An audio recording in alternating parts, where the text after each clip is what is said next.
Madam আমরা interview দিতে এসেছি। ও আচ্ছা আচ্ছা, আসুন আসুন। ম্যাডাম আপনি চোখে দেখতে পান না? না, আসলে অনেক ছোটবেলায় একটা অ্যাক্সিডেন্টে আমি আমার চোখ হারিয়ে ফেলেছি। যাই হোক, তোমরা কজন এসেছো? ম্যাডাম আমরা দুজন এসেছি।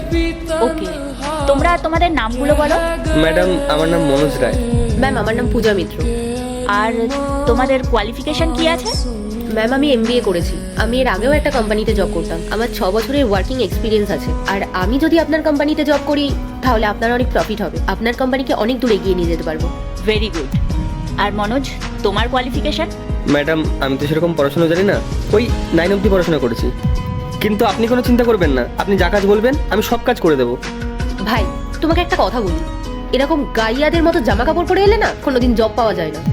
আর তার উপর তো তুমি পড়াশোনাও জানো না। আর আজকালকার দিনে না পড়াশোনা না জানলে কিচ্ছু হয় না। আর তোমার তো কোনো ড্রেসিং সেন্স নেই, কমিউনিকেশন স্কিলও নেই। তার উপর তুমি এরকম জামা কাপড় পরে ইন্টারভিউ দিতে চলে এসেছো। শোনো, আমার মনে হয় তুমি জব পাবে। কিসের জব বলো তো? কোনো পিয়ন বা হাউসকিপিং এর। কিন্তু এখন তো এরকম পোস্টের রিকোয়ারমেন্ট চলছে না। তুমি বরং পরে এসো, এখন চলে যাও। মনোজ, একটা কথা শোনো, আজকালকার দিনে পড়াশোনা না জানলে কিছুই হয় না। তোমার পড়াশোনাটা কন্টিনিউ করার দরকার ছিল। আর আমাদের কোম্পানিতে যে পোস্টের রিকোয়ারমেন্ট ছিল তার জন্য গ্র্যাজুয়েশন পাস দরকার ছিল, কিন্তু তুমি তো গ্র্যাজুয়েশনই করনি। কোনো ব্যাপার না ম্যাডাম, উনি তো পড়াশোনায় ভালো, আপনি ওনাকে জবটা দিয়ে দিন। আমি অন্য কোনো জায়গায় কাজ দেখে নেব, কোনো সমস্যা হবে না ম্যাডাম। আচ্ছা কাজ করো না, এই টেবিলে কোথায় যেন আমার ফোনটা রয়েছে, কেউ আমার ফোনটা একটু খুঁজে দাও না। হ্যাঁ দিচ্ছি ম্যাডাম। দাঁড়াও, আমি দিচ্ছি। Thank you.